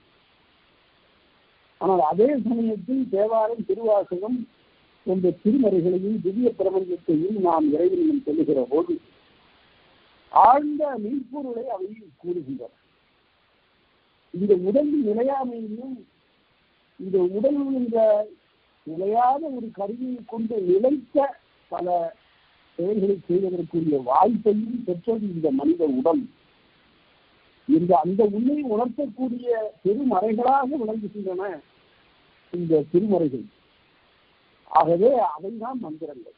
சரி, அதற்கு அடுத்தபடி 450வது நூற்பா செய்யாய் எனும் முன்னிலை விளைச்சல். செய்யாய் என்பது முன்னிலையில் இன்னும் இருக்கக்கூடிய ஒருவரை பார்த்து சொல்லுவது. இடம் 3 தன்மை முன்னிலை படர்க்கை. தன்மை என்பது நான் ஒருமையாக இருந்தால், தன்மையாக இருந்தால் நாங்கள். முன்னிலை என்பது நீ ஒருமையாக இருந்தால், தன்மையாக இருந்தால் நீங்கள். அவர்கள் அவன் என்பது படர்க்கை ஒருமையாக இருந்தார், அவர்கள் என்பது படர்க்கை தன்மையாக இருந்தார். அதனால இதுதான் 3 இடம். இதுல முன்னிலை என்பது ஒருமை, இந்த இடத்துல ஒருமையை குறிக்கிறது. செய்யாய் என்றால் செய்வாய் என்று பிற்காலத்தில் செய்வாய் என்று தெளிவுபட சொல்லப்பட்டது. செய்யாய் என்றால் இதில் எதிர்மறை தன்மையும் இருக்கு. ஆனா இந்த இடத்துல ஒரு உடன்பாட்டு பொருள், இந்த செயலை செய்க என்று பொருள். செய்யாய் என்னும் முன்னிலை விளைச்சல் செய்யன் கிளவி ஆகிடம் உடைத்து. அந்த ஆய்வு எடுத்துடலாம், எடுத்துட்டா செய் என்று சொன்னால் தெளிவா இருக்கு. ஏன் பிறகு செய் என்று மட்டும் சொல்லாமல் செய்யாய் என்று சொன்னான் என்றால், ஆய்வு விதி தெளிவாக முன்னிலையை குறிக்கக்கூடிய ஒன்று. செய் என்பது கொஞ்சம் மதிப்பு குறைவாக இருக்கிறது என்ற போது செய்யாய் என்று கொஞ்சம் நீட்டி சொன்னார்கள். அதனால நீர் கெடாது நிற்கலே பெரும்பான்மைன்னு சேனாவரையர். அதனால செய்யாய் செய்வாய் அப்படின்னு சொல்வதுதான் பெரும்பான்மை. இந்த எதிர்மறை கிளம்பி இருக்கு பாருங்க, செய்ய வேண்டாம்னு சொல்றது, அது செய் என்று சொல்றாது. செய்கின்ற முதல்நிலையோடு நிற்காது, உடன்பாடாக வருவது. செய்க என்று உடன்பாட்டு பொருளில் வரக்கூடியதுதான் செய் என்று சொல்லி நிற்கும். எதிர்மறையாக வருவது செய்யாய்தான் இருக்கும். அதனை செய்யாய், இதனை செய்யாய், டோன்ட்ஸ். ஜப்பானுடைய கல்வி திட்டங்களை சொல்லுகிறான். சொல்லிக் கொடுக்கக்கூடிய பொருள் டூஸ் அண்ட் டோன்ட்ஸ் 2 வகைப்படும். குழந்தையை பார்த்து என்ன சொல்லிக் கொடுக்கணும்னா, இதெல்லாம் செய், இதெல்லாம் செய்யாதுன்னு சொல்லி, இதை செய், அதை செய்யாது என்று. அந்த கல்வி திட்டம் படிக்க படிக்க ரொம்ப சுவையாக இருக்குது. ஒரு குழந்தை தவறு செய்யுமே ஆனால் ஜப்பான் நாட்டில் ஆசிரியர் என்ன சொல்லுகிறான் என்றால், ஒரு ஜப்பான் நாட்டு குழந்தை இப்படி செய்யக்கூடாதப்பா அப்படிங்கிறான். ஒரு ஜப்பான் நாட்டு குழந்தை அப்படி செய்யக்கூடாதான். நாட்டு பற்றும் ஊட்டப்படுகிறது. அதாவது ஜப்பான் நாட்டில் இருக்கிற பிள்ளைகள் எந்த விதமான தவறும் செய்யாதது என்ற அந்த உணர்வையும் நமக்கு ஊட்டுகிறது. செய் செய்யாது, செய் என்பது உடன்பாடு, செய்யாய் என்பது எதிர்மறை. இந்த உடன்பாட்டில் தான் செய்யாய் என்பது செய் என்று ஆகும். இதுதான் அந்த நூற்பாவுடைய கருத்து. அடுத்தது, முன்னிலை முன்னேறி ஈயும் ஏயும் அந்நிலை மரபில் மெய்யுறிந்து வருமே. ஈ ஏ என்ற இந்த 2 எழுத்துக்கள் கடைசியில சொல்லுக்கு இடையில வச்சு, கடைசியில, அதாவது முன்னிலை வினை சொல்லுக்கு கடைசி இறுதியில் அவை அந்த இருக்கக்கூடிய அந்த மெய்யெழுத்து மீது ஏறி வரும். எப்படி? பெருமா பகைக்கினர் யாரே, உங்களை யார் கருதக்கூடியவர்கள் யார் இருக்கிறார்கள் என்று அகநானூற்று 46வது பாட்டு. இந்த 46வது பாட்டு நீங்க பாருங்க, அகநானூற்றுல ரொம்ப அருமையான பாட்டு. அதுல இந்த 46வது பாட்டுல ஒரு எரும மாட்டை பற்றி சொல்ல தொடங்குவார். அந்த எரும மாடு கொட்டில கட்டி இருந்தது, கழுத்தை அறுத்துட்டு வேலி மில்லெல்லாம் தன்னுடைய கொம்பால நீக்கிவிட்டு அப்படி போய் அந்த ஊர் குளத்துல இருக்கக்கூடிய ஆம்பல் மலரை அது வட்டி உண்ணுகிறது. அப்படிப்பட்ட வளமான ஊருக்கு தலைவனே அப்படின்னா என்ன பொருள் என்றால், தலைவனுடைய நயனில்லாத நடத்தையினை, ஒழுக்கமற்ற செயலை, பாலுணர்ச்சியில் தவறுபட ஒழுகுதலை இவ்வாறு ஒரு உள்ளுரையில் வைத்து கூறினான். இதன் பேர் உள்ளுரை. கருப்பொருள்ல வேறு ஒரு பொருள் தொனிக்க கூறுவதுதான் உள்ளுரை என்று சொல்லப்படும். அப்படி அந்த 46வது பாட்டு ரொம்ப சிறப்படும். 46வது பாட்டை நான் மனப்பாடமே செய்து வைத்துக் கொள்ளலாம். அடுத்தது, சென்றீதெருமான தகைக்கினர் யாரு, இவனை யாரையா தடுக்க முடியும் போயா அப்படின்னு சொல்லும்போது, சென்றி அந்த ஈகாரம் ரகர ஒற்றின் மீது வந்து நின்றது. வல்லின ரகர ஒற்றின் மீது வந்து நின்றது. அதுதான் ஈ என்ற எழுத்து முன்னிலை இறைச்செய்யுடைய இறுதி ஒற்றின் மீது ஏறி நிற்கும் சொன்னார். அதே போல ஏ என்ற எழுத்து அத்திலோனை தொட்டனை என்னே, அது இன் என்ற எழுத்தின் மீது ஏகாரம் என்று தெரிகிறது. அது மற்ற நிலை வருகிறது. இவ்வாறு ஈகாரமும் ஏகாரமும் முன்னிலை வினைச்சொல்லினுடைய நிலைச்சொல்லாக வரக்கூடிய சொல்லின் இறுதியில் இருக்கக்கூடிய ஒற்றின் மீது ஏறி இருக்கும் என்று காட்டினார். பிறகு கடிசொல் இல்லை காலத்திற்படியே. இது ரொம்ப ஒரு இனிமையாக ஒரு நூற்றா. நம்முடைய மொழி பேரறிஞர்கள் எல்லாம், தொல்காப்பியர் போன்றவர்கள் எல்லாம் இலக்கணம் வகுக்கும் போது 2 நிலைகளை தெளிவாக மேற்கொண்டிருக்கிறார். ஒன்று, அயற்சொல்லை வழங்குவதில் ஒரு கட்டுப்பாடு, வழங்கித்தான் ஆக வேண்டும் என்ற ஒரு நிலை வந்தார். அதுல ஒரு கட்டுப்பாட்டை முதலில் விதித்தார்கள். அது தொல்காப்பியருக்கு முன்னால யாரும் சொல்லல. தொல்காப்பியர் காலத்தில் தான் முதல் இதை இலக்கணம் சொல்லப்பட்டது. என்ன இலக்கணம்? வடசொற்கிழமை வடவெடுத்தூரி எடுத்தொடுவு வந்து சொல்லாகுமே என்று பார்த்தோம். தொடக்கத்திலேயே வடசொல் வறுமையானால் இங்கே வந்து விடுமையானால் அது நீங்க அப்படியே வழங்காது. அது இருக்கக்கூடிய வடை எடுத்து நீக்கி விடுங்கள். என்ற இந்த எழுத்துக்களை எடுத்து விட்டு அவற்றுக்கு ஈடான தமிழ் எழுத்துக்களை அந்த இடத்துல வையுங்கள் என்றார். அப்படியெல்லாம் இல்லைன்னு சொல்லக்கூடாது. எல்லாரும் சொல்லக்கூடிய ஒரு போலி வாதம் ஒன்று இருக்கிறது. சமஸ்கிருதத்துல 4 எழுத்துக்கள் இருக்கின்றன ஒரு வர்க்கத்துக்கு.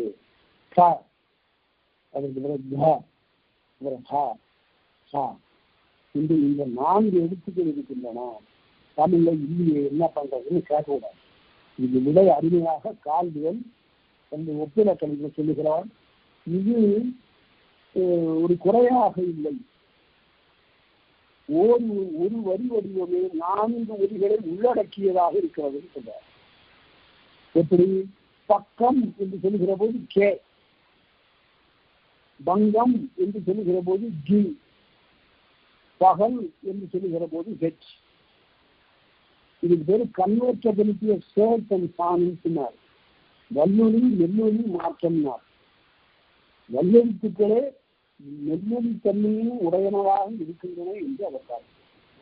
அதனால முன்னும் பின்னும் இருக்கக்கூடிய எழுத்துகளுக்கு தகுந்தாற் போல அந்த ஒலியே தன்னுடைய ஒலியை முடிவு செய்து கொள்ளும். நகம் என்று சொல்லுகிற போது ஹா என்று வருகிறது.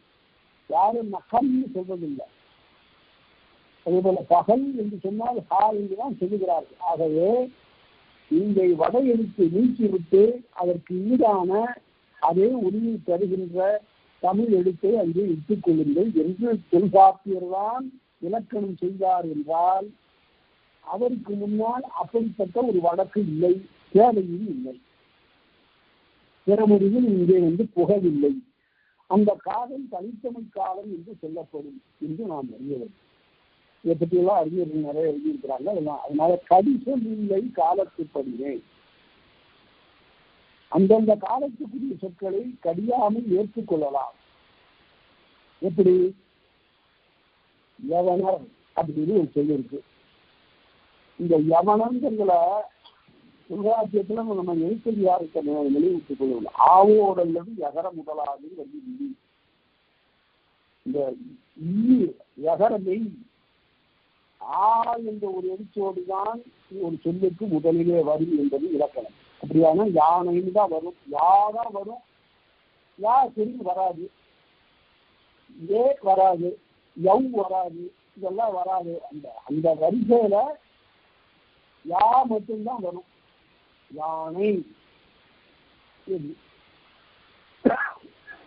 யானை என்றுதான் வரும், மற்றதெல்லாம் வராது. ஆனால் இது தொல்காப்பியர் காலம். தொல்காப்பியர் விதி சொல்லுகிற போது ஆவோடல்லது யகர முதலாதுன்னா முதலாகாது என்று சொன்னார். அப்ப தொல்காப்பியர் காலத்துக்கு பின்னால யவனர்கள் நாட்டுக்குள்ளாக புகுந்தார்கள். நன்றாக சிந்தித்து பாருங்கள் நண்பர்களே. யவனர்கள் தமிழ்நாட்டுக்குள்ளே வரும் முன்பே தொல்காப்பியம் நிறுவப்பட்டு விட்டது என்பதற்கு இந்த நூற்பா ஒரு சான்று. யவனர்கள் உள்ளே வந்திருப்பார்களே ஆனால், தமிழ்நாட்டு மக்களிடையிலே தொடங்கியிருப்பார்களே ஆனால், யகரமும் ஒடுக்கி முதலாகவும் என்று தொல்காப்பியர் சொல்லியிருப்பார். யவனர் வந்தது பின்னால, தொல்காப்பியர் காலம் முற்பட்டது. புறநூற்றிலே யவனர் வருகிற என்ற சொல் வருகிறது. பிற நூல்களிலும் யவனர் என்று சொல், சிலப்பதிகாரத்தில் யவனர் என்று சொல் வருகிறது. ஆகவே இவையெல்லாம் தொல்காப்பியத்திற்கு பிற்பட்டன என்பதனை அறிந்து கொள்ள வேண்டும்.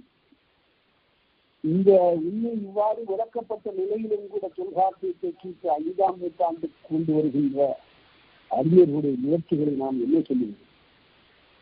நடுவுநிலையின்றி ஆராய்ச்சி செய்ய வேண்டும். அப்படி ஆராய்கின்ற போதுதான் தெரியும். யவனர், நமலி, இந்த சொற்கள் எல்லாம் பின்னாலே புகுந்தன. அதனால இவற்றையெல்லாம் ஏற்றுக்கொள்ள வேண்டும் என்பதுதான். சில சொற்கள் போகும், சில சொற்கள் வரும். அவ்வாறு புதிதாக ஒரு இந்த சொற்களை எல்லாம் நாம் ஏற்றுக்கொள்ள வேண்டும். சில சொற்களுக்கு ஆக்கம் வேண்டி நிற்கும். அந்த 2 சக்கரங்களை உடைய ஒரு வண்டி புதுசா வந்தது. சைக்கிள் தொல்காப்பியர் காலத்திலே, நன்னூலார் காலத்திலே கிடையாது. ஆனால் அதற்கு அந்த சைக்கிள் வேறு ஒரு பொருள் இருக்காது. சுழலிதல் என்று ஒரு பொருள், லைஃப் சைக்கிள், அந்த இடத்துல அதுக்கு வேற பொருள். அந்த மாதிரியான பொருள்கள் எல்லாம் தொல்காப்பியத்துல வந்திருக்கு. ஆனால் ஒரு ஓட்டுகிற ஒரு வண்டிங்கிற பொருள்ல வரல. இது இப்ப வந்தது. வந்த உடனே அறிஞர்கள் எல்லாம் கூடினார்கள். சைக்கிள்ங்கிறதுக்கு என்ன அகராதி ஆக்கக்கூடியவர்கள் பார்த்தார்கள். துவி சக்கர வண்டின்னு ஒரு சில எழுதுறாரு. அது என்ன துவிங்கிறது தமிழ்ச்சொல் இல்லை. துவி சக்கர வண்டி, 2 சக்கரம், அதுக்குதான் 2 சக்கரம் இருக்குதான். மற்ற வண்டிகள்லாம் 2 சக்கரம் உள்ள வண்டியே வேற எதுவும் இல்லையா? அதனால அந்த மொழிபெயர்ப்பு ஏற்றுக்கொள்ளப்படவில்லை. அதனால பலவேறு வகையா மொழிபெயர்த்து பார்த்தார்கள் சொல்ல. அதுக்குள்ள பாமரர் தெருவில் போகிறவன் திவி வண்டின்னு சொல்லிட்டான். அவ்வளவுதான், அது நிலைத்து விட்டது. எது பொருத்தமான மொழியாக்கமோ மொழிபெயர்ப்போ கருத்தை உணர்த்துவதோ அதுதான் எல்லாராலும் ஏற்றுக்கொள்ளப்படும். திவி வண்டி என்று சொன்னான். குடல் விளக்கு என்பது எல்லாராலும் ஏற்றுக்கொள்ளப்பட்டது. அதுக்கு முன்னாடி அதுக்கு வேற என்னென்னோ சொல்லி பார்த்தார்கள், சரியாக வரவில்லை. அதனால அவ்வாறு காலத்துக்கு உரிய சொற்களை மொழியாக்கம் செய்து கொள்ளவும் வேண்டும். அப்படியே வழங்குதல் என்பது பிழை. அப்படி ஆக்கினால்தான் ஒரு மொழி வளம் பெறும். அத்தகைய நிலையில் நிறைய சொற்களை நாம் தமிழாக ஆக்கிக்கொள்ளவும் பெயர்த்துக் கொள்ளவும் வேண்டும் என்பது இந்த நூற்பா உணர்த்துகிறது. காலந்தோறும் ஒரு புதிய சொற்களை ஏற்றுக்கொள்ள வேண்டும். சில சமயங்களில் நம்முடைய விதிகளில் கூட மாற்றம் வேண்டி இருக்கும். உடல்நிலை மீன்மயக்கத்துல பார்த்தா தெரியும். இப்புக்கு அப்புறம் தூ வராது. எகிப்து எழுதணும். ஏக்கு இப்பு தூ, இப்புக்கு அப்புறம் தூ வராது மீன்மயக்க விதிகளின்படி. இப்ப என்ன செய்யறது? எகிப்துங்கிறது எப்படி எழுதுறது? அது இந்த காலத்துல எகிப்து என்று எல்லாரும் எழுதுகிறார். ஆனால் என்னுடைய ஆசிரியர் பெருமகன் அது எகிப்தின்னு எழுதினார். மீன்மயக்க விதிகளுக்கு உட்பட்ட வகையில் அதில் எகிப்து நாடுன்னு தான் எழுதியாரு. அதனால அது ரொம்ப கடுமையான நிலையில் அவற்றையெல்லாம் நாம பார்க்க வேண்டியதில்லை. பெயர் சொற்களை, அயல்நாட்டிலே இருக்கக்கூடிய வரக்கூடிய பெயர் சொற்களை நாம் ஆக்குகிற போது, மொழியாக்குகிற போது முடியாவிட்டால், மொழியாக்கம் சரியாக வராவிட்டால் அவற்றை அப்படியே வழங்கிக் கொள்வதை பற்றி குற்றமில்லை என்றுதான் கருத வேண்டியுள்ளது. இப்ப வெப்பமிக்க நாடுகளில் இருந்து ஒரு விலங்கு, படித்துயர்ந்த ஒரு விலங்கு வந்தது. சுவையை தாங்கி செல்வதிலே வலிமைக்கு ஒரு விலங்கு வந்தது. அந்த விலங்குக்கு பெயர் நாம் சொல்கிறோம் ஒட்டகம் என்று. ஏன் நாம் ஒட்டகம் என்று சொன்னோம் என்றால், அது தண்ணீர் குடிப்பதால் 7 நாளைக்கு தன்னுடைய வயிற்றிலே அந்த தண்ணீரை வைத்திருக்கும். ஏனென்றால் பாலைவன கப்பலாகிய அது தண்ணீர் கிடைக்கக்கூடிய இடத்திலே அறிந்து அதற்கு பின்னர் அதனுடைய தேவையில்லாமல் இருக்க வேண்டும். அவ்வாறு ஒட்டிய அகமுடையது என்று பார்த்தார். உள்ளார அந்த பை இருக்கிற வயிற்று பை, அது சுருக்கமாக மதிப்புடையதாக இருப்பதனை அறிந்த தமிழன் அதற்கு ஒட்டகம் என்று பெயர் வைத்தார். எவ்வளவு பொருத்தமான பெயர்! ஆனால் அதை வடமொழியில உஷ்ணகம் என்று சொன்னார். ஏன்னா உஷ்ணமான பகுதியிலிருந்து வந்தது, அரேபியாவிலிருந்து வந்தது, அது உஷ்ணக என்று சொன்னார். அப்புறம் என்ன செய்திருக்காங்க, அது சொன்னதை பற்றி தப்பு இல்லை. அந்த வடமொழியில உஷ்ணக, தமிழ்ல ஒட்டகம், அதுதான்.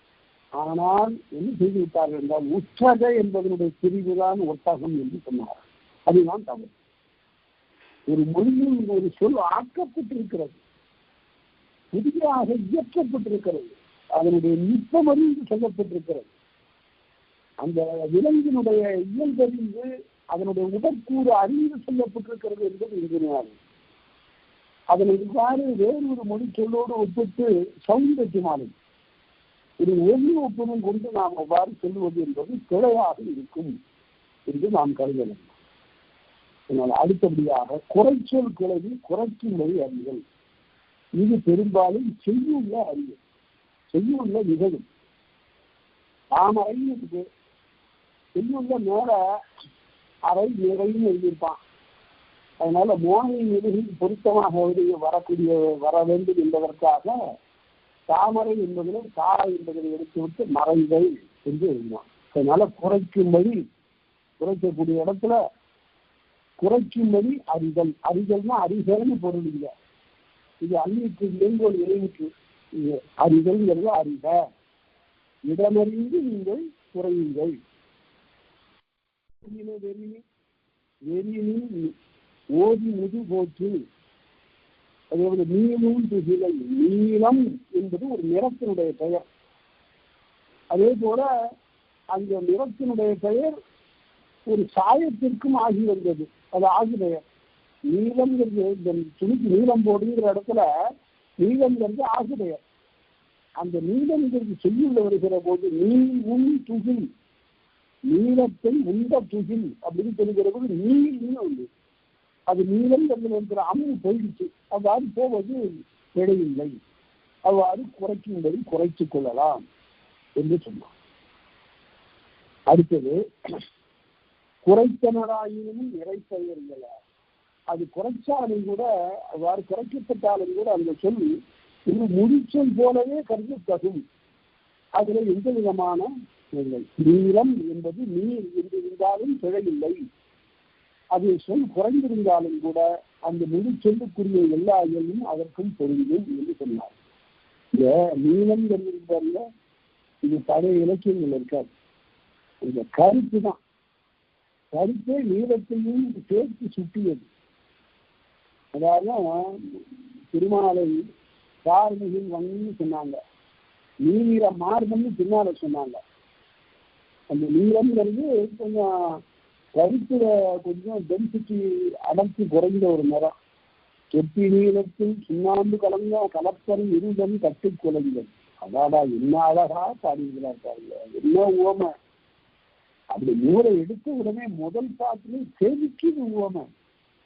எப்படி என்றால் இழந்ததில் கிழக்கில் இன்னும் எழவில்லை, இரவு போர்த்த இருள் வீங்கவில்லை, ஆகினும் கேள்வியாளர்களும் மடமை போல நல்லூரில் மெதுவாய் நடந்து கொண்டிருந்தது. என்ன கவிதை பாருங்க. இழந்தது கிழக்கில் இன்னும் எழவில்லை, இன்னும் சூரியன் கிழக்குல வரல. இழந்தது கிழக்கில் இன்னும் எழவில்லை, இரவு போர்த்து இருள் நீங்கவில்லை. இரவு வந்து மூடி இருந்தது, தன்னுடைய இருளை இன்னும் இறக்கிக் கொள்ளவில்லை. ஆகினும் கேள்வியாளர்களும் மடமை போல. என்ன ஓம பாருங்க, கேள்வியாளர்களும் மடமை போல கேட்பதனால, பாடம் கேட்டுக்கொள்வதனால அறியாமை அகழ்வது போல ஒளி வர வர இருள் அகன்று கொண்டிருந்தது. அது எப்படி இருந்தது? தொட்டி நீளத்தில் சுண்ணாம்பு கலந்த கலப்பனை இருந்தது கட்டு குலைந்தது. வீட்டுக்கு நீளம் அடிக்கிறவங்க தொட்டியில நிறைய நீளத்தை கரைச்சி வச்சிருக்கிறாங்க. அதுல சுண்ணாம்பு எடுத்து ஊட்ட ஊட்ட கொஞ்சம் கொஞ்சமாக அந்த அடர்ந்த நீளம் கொஞ்சம் கொஞ்சமாக வெளுக்கப்படுகிறது. அதுபோல பகல் தோன்றிக் கொண்டிருந்தது என்று சொல்லுகிறான் புரட்சி கவிஞன். அதனால அந்த நீளம் நீ என்று வரலாம் சொல்லவில்லை. அடுத்தது இடைச்சொல் இல்லாம் வேற்றுமை சொல்லு. இந்த இடைச்சொற்களுக்கு வரையில பார்த்த சொற்கள் எல்லாமே பொருள் வேறுபாடு செய்யக்கூடிய சொற்களை, அவை வேற்றுமை உருவுகளாயினும் அசைச்சொற்களாயினும் இசைச்சொற்களாயினும் எவையாக இருப்பினும் அது வேற்று பொருள் வேறுபாடு செய்வதற்கே வருவன. தீங்கோர் சொல்லை வேறுபிடிக்க வருவன. எப்படி எடுத்துக்காட்டு பார்த்தீங்கன்னா, மகன் இருக்கு, மகன் நன்மகன் அப்படின்னா தீய மகன் என்பதிலிருந்து அது வேறுபடுத்துவது.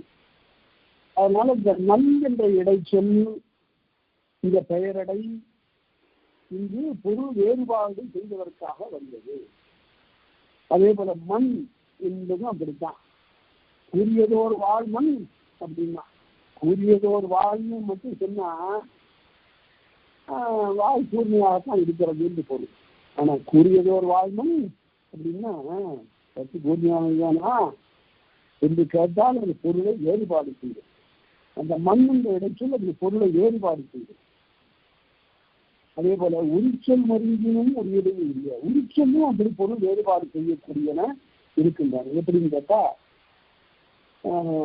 உரு தவ நனி ஆகியவையெல்லாம் பொருள் வேறுபாடு செய்யக்கூடியதுதான். இதெல்லாம் பொருளை விசேடித்தே வரக்கூடியன என்று எழுதுவார்.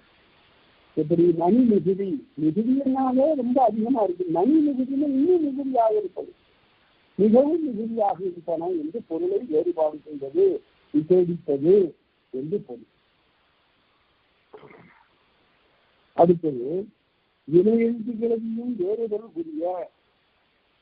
அதாவது ஒரு பெயருக்கு அதற்கு ஒரு வினை வேண்டும்.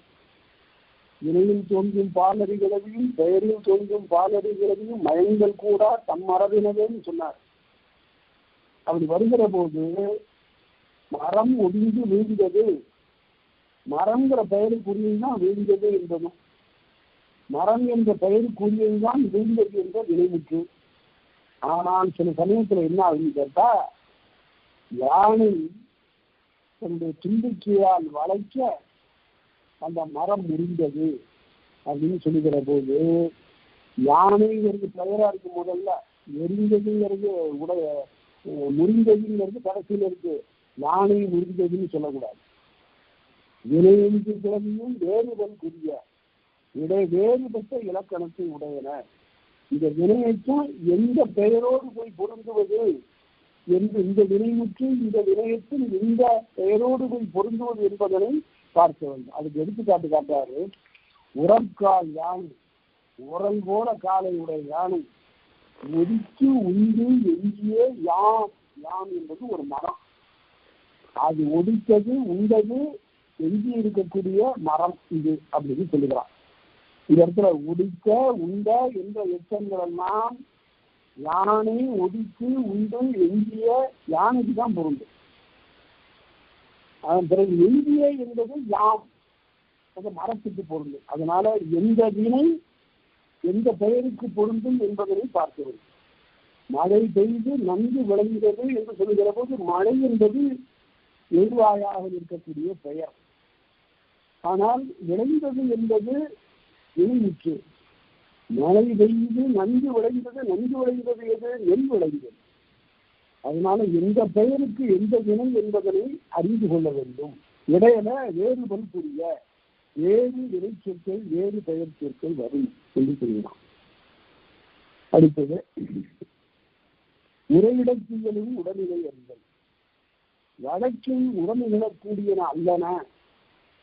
பேச்சு வழக்குல ஒன்றாக சேர்ந்து வரக்கூடியன அல்லாதவை உடல்நிலையாக வரக்கூடும். எப்படின்னு கேட்டா, சிறிதுன்னு ஒரு சொல் இருக்கு, அது சிறியது என்ற பொருள். பெரிது என்று ஒரு பொருள் இருக்கு, அது பெரியது என்ற பொருள். இது ரெண்டும் சேர்ந்து வருமா? சிறிது பெரிது அப்படின்னா வழக்கில சேர்ந்து வரும். எப்படின்னா, இந்த உலக்கு அதை விட சிறிது பெரிதுன்னா, இந்த இடத்துல சிறியது பெரியது என்பதற்கு பொருள் வேற. அதனை விட இது சிறியது என்று பொருள், அதனை விட சிறிய ஓரளவு பெரியது என்று பொருள். இவ்வாறு மாறுபட்ட சொற்கள், சிறிது பெரிது என்பன மாறுபட்ட சொற்கள், முற்றிலும் பொருள் வேறுபாடுடைய சொற்கள். இந்த சொற்கள் உரையிடத்திலே வருகின்ற காலத்து பேச்சு வழக்கில் வருகின்ற போது இவற்றை ஏற்றி போற்றுகள்னு சொன்னார். இது ஆளாக்கு, இது ஒரு ஆளாக்கு, இதை விட அது சிறிது பெரிதுன்னா. சிறிது தெரியும் என்று எப்படின்னா ஓரளவு தெரியுது தெரியும். அதனால இவ்வாறு வரக்கூடிய எல்லாத்துக்கும் இலக்கணம் சொல்லியிருக்கிறான் பாருங்க. இயல்பாக பேசுகின்ற போது தொழிக்கக்கூடிய பல்வேறு வகையான வேறுபட்ட பொருளை விளைக்கக்கூடிய வகையில் அமைந்த சொற்களுக்கெல்லாம் இலக்கணம் செய்திருக்கிறான் ஒருவர். இவரை நுணுக்கமாக இலக்கணம் செய்தவனை 3000 ஆண்டுகளுக்கு முன்பு நாம பார்க்க முடியுமா? வேற எந்த மொழியிலேனும் அவ்வளவு தொன்மை. அதனால்தான் தமிழினுடைய மிகப்பெரிய 14 சிறப்புகளில் தொன்மை சிறப்பு என்று ஒன்று உண்டு என்பார். அது அவ்வளவு காலத்துக்கு மொத்தத்தை செய்திகளை எல்லாம் வழங்குவது. ஒரு ஆங்கில மொழியினுடைய இலக்கிய வரலாற்றை எழுதக்கூடியவர்கள் 3000 ஆண்டுகளுக்கு முன்னிலிருந்து எழுதுவதில்லை. பெரும்பாலும் பேச்சு மொழிகளாகவே இந்த காலத்தில் எழுத்து மொழியாகவும் பேச்சு மொழியாகவும் தமிழ் இறங்கியது என்பதற்கு தெளிவாக எடுத்துக்கார். சரி, அதை பார்த்தோம். சரி, அடுத்தது முன்னத்தின் உணவும் கிளவியும் உலகே. முன்னம் என்றால் குறிப்பு. அது பின்னால் அதை பற்றி மிக விரிவாக நாம் பார்க்க போகிறோம். முன்னம் என்பது அது குறிப்பு மொழி. முன்னத்தின் உணரும் கிளவியும் உலகே. குறிப்பால் உணரக்கூடிய உணரக்கூடிய சொற்களும் இருக்கின்றன. இன்னும் சென்முறையான அதற்கென்று ஒரு செல்முறை இருக்கிறது, மரபு இருக்கிறது. அதனை கொண்டு நாம் உணரலாம். எப்படி என்றால் உடை கொண்டு கோழி எரியும் வாழ்க்கையர் அப்படின்னு என்ன பொருள் என்றால், கோழி மேய்கிறது, நெல்லை மேய வருகிறது. உடனே அதை பாதுகாத்துக் கொண்டிருக்கக்கூடிய பெண் என்ன செய்கிறார்? காதில் இருக்கிற பொன்னாராகிய தோட்டை கலற்றி அந்த கோழியை அடிக்கிறான். இப்படி நடக்குமான்னு கேட்கக்கூடாது. இதை கொண்டு கோழி எரியும் வாழ்க்கை இருந்தால் இங்கு ஒரு முன்னம் இருக்கிறது. அது குறிப்பு இருக்கிறது. என்ன குறிப்பு? அவ்வளவு செல்வம் உடையவர்கள் என்று. காதில் இருக்கிற தோடு 3 பவுன் 4 பவுன் இருக்கும். அந்த காலத்தில் காதில் இழுத்து தொங்குவது. அதை கலத்தி கோழி அடிக்கிறான்னு சொன்னா அந்த அளவிற்கு பொருட்படுத்தாத அளவுக்கு பெரும் செல்வர்கள் என்பது பொருள். இது பத்தினப்பாளையில வருவது. அது முக்கால் பெருவேர் முன்வெளி விளக்கும் என்று அருமையா சொல்லுவார். நான் அந்த பாட்டை கல்லூரியில பாடம் நடத்திட்டு இருக்கும்போது எனக்கு ஒரு புதிய அனுபவம் ஏற்பட்டது. என்னவென்றால், பொற்காற்றுகள் வரும் புதலில் புறவிந்து உருட்டும் முக்கால் பெருவேர் முன்வெளி விளக்கும். அதாவது நெல்ல காய வச்சிருக்கிறாங்க. காலையில காய வச்சாச்சு, வெயில் தொடங்கிடுச்சு, நல்ல உணக்கப்படுகிறது நெல் வெயிலால். அந்த நேரத்துல யாரும் பிள்ளைகள்லாம் விளையாட வரல. ஏன்னா வெயில் வந்துருச்சு, விளையாட வரவில்லை. அப்போது இந்த நெல்லை காவல் காத்து கொண்டிருக்கக்கூடிய பெண்கள் எல்லாம் மிக கவனமாக பார்த்து கொண்டிருக்கிறார்கள். இப்போது கூட பார்க்கலாம். பல சமயத்தில் நெல்லை காய வச்சுட்டு வடகத்தை காய வச்சுட்டு அவங்க 2 பெண்களா சேர்ந்து வீட்டு கதைகள் எல்லாம் பேசிக் கொண்டிருப்பார்கள். அதெல்லாம் பழைய தமிழ்நாட்டினுடைய கோலங்கள். அப்படி பார்த்து கொண்டிருக்கின்ற போது மாலை வந்தது, நிழல் வர தொடங்கி விட்டது. அதற்கு முன்னால் இந்த வெயில்ல கோழி அங்கிருந்து வந்தது. கோழி வந்து நெல்லை கொத்த தொடங்குகிற போது காதில் இருக்கிற தோட்டை கலற்றி அந்த நெல்லை பாதுகாப்பதற்காக கோழிகளை விரட்டினார். கோழிகள் ஓடி போயின. சரி, போனா தோட்டை எடுத்து காதில போட்டுக்க வேண்டியதானே, அது கிடக்கு போ அப்படின்னு விட்டுட்டாங்க. அவ்வளவு அலட்சியம், ஒண்ணுன்னு அவ்வளவு மதிவு. அதை பற்றி அவ்வளவு பெரிய அக்கறை இல்லை. அதனால அது கிடக்கு போ அப்படின்னு இருக்காரா இந்த பெண்ணு. ஆனால் மாலை நேரத்தில் நடை வந்து உருட்டி கொண்டு வருகின்ற சிறுவர்கள் அப்படின்னு வருகிற போது இந்த சக்கரத்துல இந்த தோடு சிக்குது. அப்படிப்பட்ட வளமான காவிரி கும்பத்தினம் என்று பாடினான் புலவர். இதுதான் பாடம் சொல்லிட்டு வரும்போது ஒரு பையன் எழுந்திரிச்சு கேட்டான், ஐயா கொஞ்சம் நெல்லு போனா போதுன்னு விடக்கூடாதா? இவ்வளவு வளமான நிறைய பொண்ணை கூட மதிக்காத ஒரு நாட்டுல நெல்லு பஞ்சமா அப்படின்னு கேட்டான். அதாவது உண்மையிலே இது முன்னம், இது ஒரு குறிப்பு மொழி. இது இருக்கிறத அப்படியே எடுத்துக்கொள்ளக்கூடாது. செல்வ வளத்தை உணர்த்துவதற்கு ஒரு எடுக்கிற யுக்தி, ஒரு டெக்னிக். அவ்வளவு அலட்சியப்படுத்தக்கூடிய நிலையில இருக்கிறார்கள் என்று காட்டுது. அதனால எது உணர்வு என்ன பொருளை உணர்த்த முயல்கிறதுன்னு பார்த்தது இது முன்னத்தின் உணர்வின் கிளவி. அதனால கொடை கொண்டு கோழி எரியும் வாழ்க்கையர் இப்போ கூட இருக்கிறாங்க சில்வர் ஸ்பூன் இந்த மவுத்னு சொல்லுவான். இது அப்படியே பொருள் எடுத்துக்கொள்ளக்கூடாது. வாயில வெள்ளி கரண்டியோடு பிறந்தவர்கள் என்று சொன்னால் இதற்கு பொருள் என்ன? பிறக்கும் போதே வெள்ளி கரண்டியோடு பிறந்தவர்கள் தான் பெருங்குடி செல்வர்கள். அப்படி செல்வ பிறவிகள் அவர்கள் எல்லாம் என்று சொல்லுவது. அடுத்தது ஒரு சொல் ஒரு பொருள் இரு சொல் பிரிவில வரையா. சில சமயத்துல ஒரு பொருளை குறித்த ரெண்டு சொற்கள் சேர்ந்து வரும்.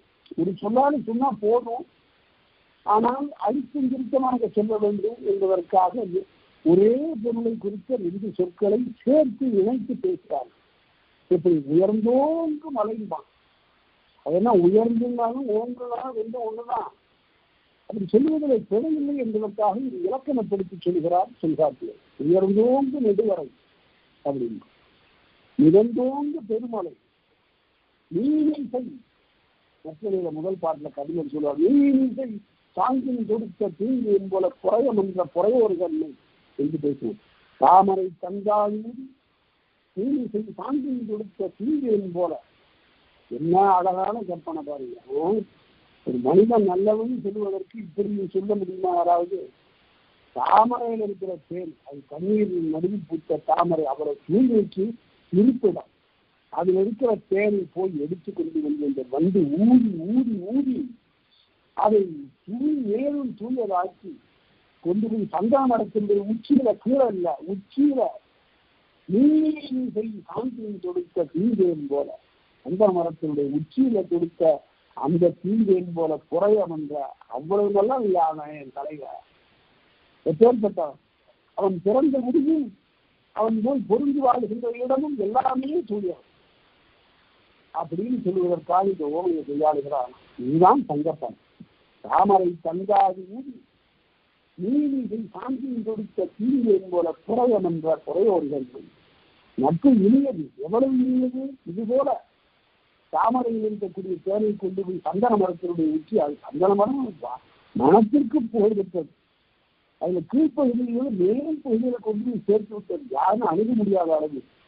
ஆக அந்த அளவிற்கு மிக உயர்ந்த பண்புகளை உடையவன் என் தலைவன் என்று காதல்ல பேசக்கூடிய நிலையை பார்க்கிறார். இதுதான் இப்படிப்பட்ட சான்றோர்களுக்கு இடையில் தோன்றுவதாகத்தான் காதல் அன்றைக்கு பேசப்படும்.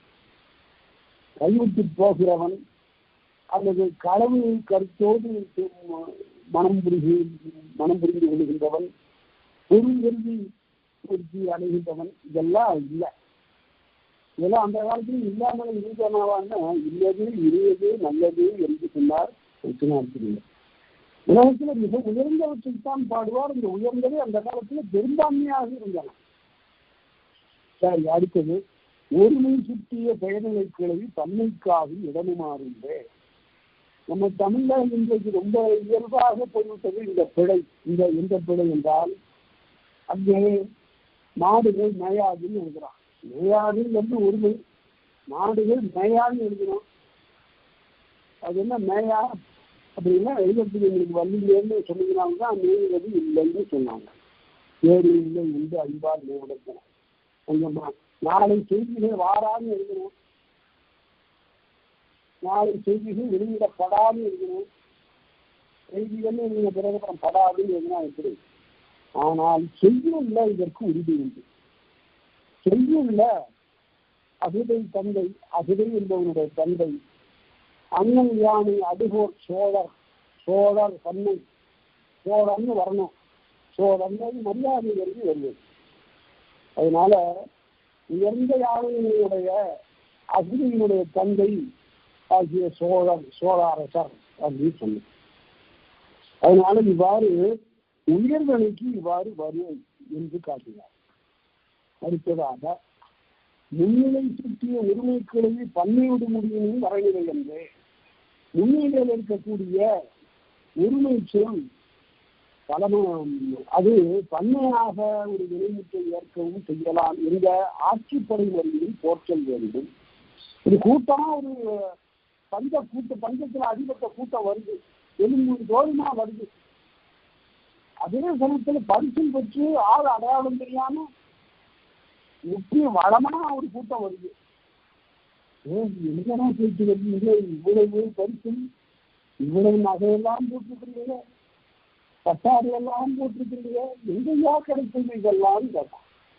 உடனே பெற்று கொண்டு வருகின்ற அந்த கூட்டத்தில அந்த கூட்டத்தை பார்த்து அந்த கூட்டம் இருக்கக்கூடிய வறிய கூட்டத்தை பார்த்து ஒன்றும் கவலைப்படாதீங்க, இது கரிகார் பெருவளத்தான் என்று ஒரு அரசன் இருக்கிறான், இங்கு பன்னன் என்று ஒரு குறுநில மன்னன் இருக்கின்றான், இங்கு பாரி என்று ஒரு வேந்தன் இருக்கின்றான், இவர்களையெல்லாம் நீங்கள் சென்று அடைவீர்களானால் உங்களுக்கு இந்த குறையும் அற்றுப்போகும், எங்களை போலவே நீங்கள் பரிசு பெற்று வரலாம் என்று சொல்லுவது ஆட்சிப்படை. ஆறு என்றால் வழி, ஆட்சிப்படை என்றால் வெளியங்கமே படுத்துதல் செலுத்துதல் என்று பொருள். அப்படி சொல்லுகிற போது முன்னிலை சுற்றிய உரிமை கிளவி அப்ப இருக்கிற கூட்டத்துல ஒருத்தனை பார்த்து, ஐயனே நீங்கள் எல்லாம் வருகின்ற காலத்தில் இவ்வாறு வருகிறீர்கள், நீங்கள் எல்லாம் செல்லுங்கள். ஐயனே உரிமை, அப்புறம் செல்லுங்கள் பண்ணு, இப்படி வரலாமான்னா ஆட்சிப்படையில வரலாம். ஏன் வரலாம்னு கேட்டா, ஒருவரை நோக்கி சொல்ல தொடங்கி பிறகு அந்த கூட்டத்திற்கே உரிய வகையில் அது விரைவு முடிக்கிறான். அதனால கலம்பெரு கண்ணுளர் உக்கம் தலைவர் சுற்றத்தாருடைய தலைவனே இருந்த ஒக்கனுடைய பதமிக பெருகியில் நீங்கள் பெருவீர்கள் என்று சொன்னார். இந்த கரிய பெரிய சுற்றத்தினுடைய தலைவனே நீங்கள் கரிகார் திருவளத்தானை சென்று தேர்வீர்களே, ஆனால் பாலும் பழவுமாக அரிசி உணவுமாக நீங்கள் இன்னும் பெருவீர்கள் என்றான். அதனால ஒரு மேல தொடங்கியது தன்மையில முடிந்தது, அதைத்தான் சொல்லுங்க. அடுத்தது கடைசி சூத்திரம் புறநடை. செய்யுள் நெருங்கினும் வழங்கியல் நெருங்கினும் செய்யுள்ளையும் வழக்குதான் செல்வாக்குடைய சிறப்பு. இரண்டுக்கும் இலக்கணம் சொல்கின்ற பெருமை. நீங்க பிற முடிவுல பாருங்க, அங்கெல்லாம் செய்யுளுக்கும் வழக்குக்கும் இலக்கணம் சொல்லக்கூடிய நிலையை மிக அரிதாக ஒன்றிரண்டு சூத்திரருக்கு பார்க்க முடியும். அது தொடக்கத்திலிருந்து கடைசி வரையில் கொண்டு செல்லக்கூடிய ஒரு இலக்கண அமைதியை கட்டுக்கோப்பை தொல்காப்பியத்திலே காண முடியும். இன்னொன்று, வேறு வேறு மொழிகளெல்லாம் எழுத்துக்கும் சொல்லுக்கும் இலக்கணம் படைத்திருக்கலாம். ஆனால் அர்த்த சாஸ்திரம் படைத்த ஒரு மொழி ஒரு பொருளதிகாரத்தை படைத்து காட்ட முடியவில்லை. அதே போல எழுத்திலக்கணம் சொல்லும் மொழி, சொல்லிலக்கணம் சொல்லும் மொழி, செய்யுளுக்கு இலக்கணம் சொல்லுவதோடு மட்டும் அல்லாமல் பல வகையான மரபுகளையும் உள்ளடக்கி ஒரு இலக்கணத்தை செய்து காட்ட முடியவில்லை. அகப்பொருள் புறப்பொருள் என்ற பகுப்பு அம்மொழிகளில் இல்லை. அதைத்தான் விரிவாக பிறகு பார்க்க போறோம். வழங்கியல் மருங்கிலும் நெய்தர கிடந்த கிளவியெல்லாம் இதுவரையில் சொல்லப்பட்ட சொற்கள் எல்லாம் பல்வேறு செய்தியின் நூல் நெறி கிடையாது. இதுவரையில் சொல்லப்பட்ட அந்த நூலுக்குரிய இலக்கணத்தில் வேறு தப்பாது சொல்வரங்கறிய பிரித்தனர் நாட்கள். சொல்லை நன்றாக ஆராய்ந்து பார்த்து பிரிந்தனர் பிரித்தனர் நாட்டல். நாட்டல்னா நாட்டுக என்று பொருள். எப்படி பல்வேறு வகையாக பிரிந்து இறங்குகின்ற சொற்கள் அவற்றை நூல்நெறி மரபுப்படியாக கையாளுக. எப்படி இந்தனம் என்று சொன்னால் இலக்கணம் இருக்கு, நீங்க சொல்லணும். இப்ப இந்தனம் என்றால் தன்னை பண்ணை இணைமுற்று. அப்படி அது மட்டுமா போதுமா? போதா.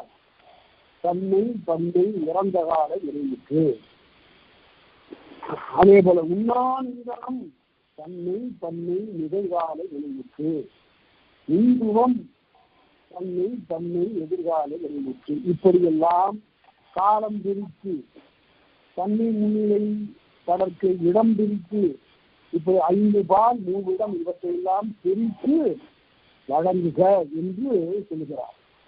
சொல்லப்பட்ட சொற்களை கொண்டு பல்வேறு வகையான சொல்லப்படாத சொற்களுக்கும் பிறவற்றிற்கும் இந்த இலக்கணத்தை பொருத்தி பார்த்து பொருளை அறிந்து கொள்ளுக என்று சொன்னார். அதான் இதுவரையில நம்ம எச்சையின் வரையில பார்த்தோம். மிக சிறப்பாக இந்த சொல்லதிகாரத்தை சொல்லியிருக்கிறார். சொல்லதிகாரம் நமக்கு கிடைத்த மாபெரும் செல்வம், எல்லாத்திலும் பெரும் செல்வம் சொல்லதிகாரம். அதற்கு அமைந்த உரைகள் எல்லாம் இருக்கக்கூடிய உரை வேறுபாடுகளை எல்லாம் ஆங்காங்கு நான் காட்டி கொண்டிருக்கிறேன். தொடர்ந்து நிறைய பயில்வதற்கும் பேசுவதற்கும் ஆராய்வதற்கும் களங்களாக இருக்கக்கூடிய இடங்கள் மிக பலவாக தொல்காப்பியத்தில் இருக்கின்றன. இது போன்ற பயனை நீங்கள் முழுதுமாக நுகர வேண்டும் என்று கேட்டுக்கொண்டு யாரும் கேட்ட உங்களுக்கெல்லாம் நன்றி சொல்லி அமைகிறேன். நன்றி, வணக்கம்.